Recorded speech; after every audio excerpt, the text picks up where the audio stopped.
Saudara-saudari, selamat berjumpa. Pada saat ini saya ingin mengajak Anda semua untuk merenungkan adorasi sebagai saat kita menyembah Tuhan Yesus yang menampakkan kemuliaan-Nya. Pada pesta Yesus menampakkan kemuliaan-Nya, pantaslah kita memberi waktu sejenak, sungguh-sungguh mengagungkan kemuliaan Tuhan Yesus yang ditampakkan. Di dalam bacaan Injil, Tuhan Yesus membawa Petrus, Yakobus, dan Yohanes naik ke sebuah gunung yang tinggi. Di situ mereka sendirian saja. Lalu Yesus berubah rupa di depan mata mereka.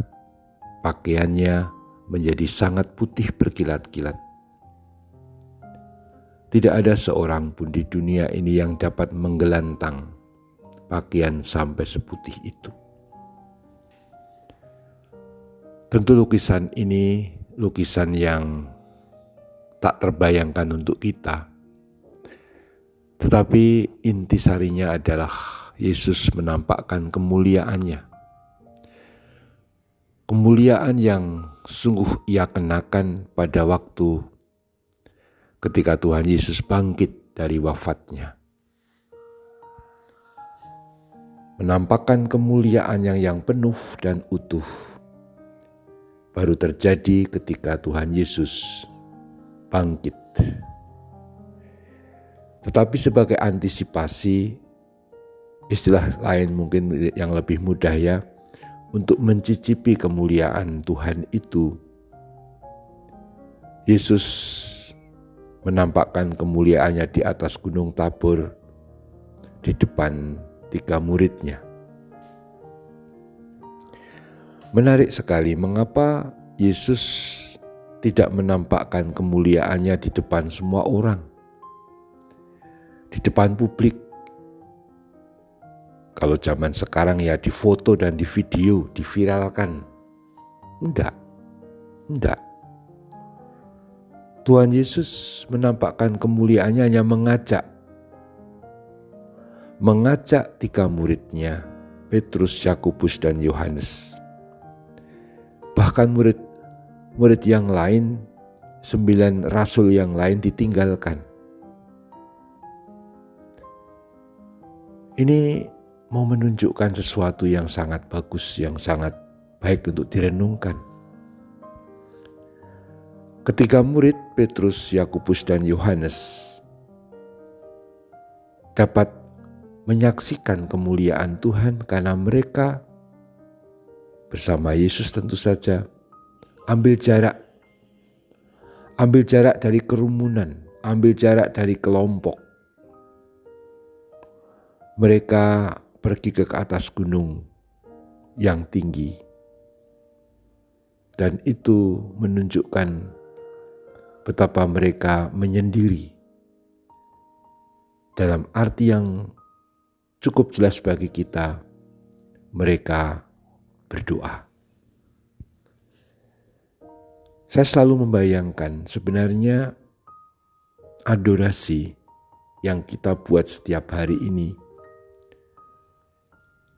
adalah saat kita menyertai Tuhan Yesus bersama Santo Petrus, Santo Yakobus, Santo Yohanes yang diajak Yesus naik ke atas gunung yang tinggi. Dan di depan mata kita, Yesus berubah rupa. Kalau dulu Petrus, Yakobus, Yohanes menyaksikan Tuhan berubah rupa dengan pakaiannya yang berkilat-kilat sangat putih, maka kita kini menyaksikan Yesus juga yang penuh kemuliaan. Dia Tuhan yang bangkit yang mulia, tetapi dalam rupa roti. Dalam rupa roti suci, sakramen Maha Kudus di depan kita saat kita adorasi.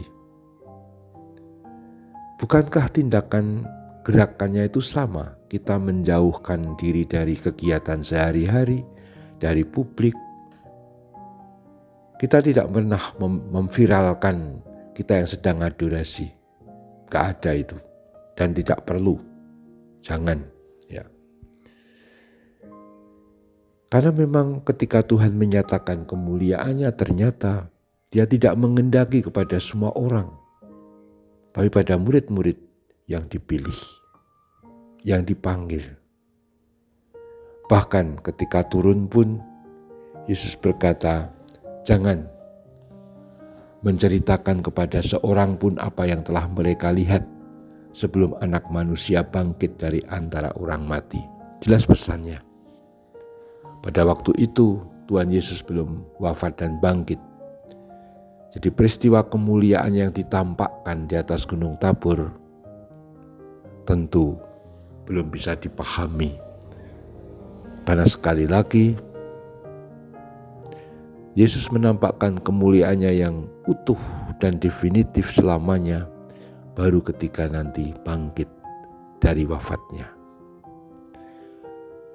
Dan Tuhan yang bangkit dan mulia itu setiap kali kita ekaristi hadir.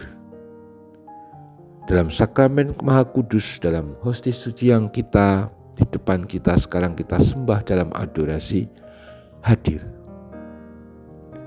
Maka kita sungguh perlu bersyukur bahwa kita dipanggil, dipilih Yesus untuk menyaksikan Tuhan yang menampakkan kemuliaannya saat adorasi. Kalau dulu Yesus waktu berubah rupa berbicara dengan Musa, Elia dan Musa sebagai ungkapan perwakilan nabi-nabi perjanjian lama yang menantikan kedatangan Sang Mesias. Tapi Sang Mesias ini adalah Mesias yang harus menderita, yang harus wafat, namun kemudian bangkit. Kehendak Tuhan sebenarnya jelas supaya Petrus, Yakobus, Yohanes tidak goncang imannya ketika dia menderita dan wafat. Sebab ia akan bangkit dan menampakkan seluruh kemuliaannya. Dalam adorasi, marilah peristiwa ini kita kenang kembali sambil mohon dan bersyukur bahwa kita selalu pulih menyembah dan menyaksikan Tuhan yang berubah rupa dalam kemuliaannya yang kini hadir dalam sakramen Maha Kudus yang kita sembah. Semoga Ia pun menampakkan kemuliaannya dalam hidup kita yang sehari-hari. Terpujilah Tuhan kita Yesus Kristus untuk selama-lamanya. Amin.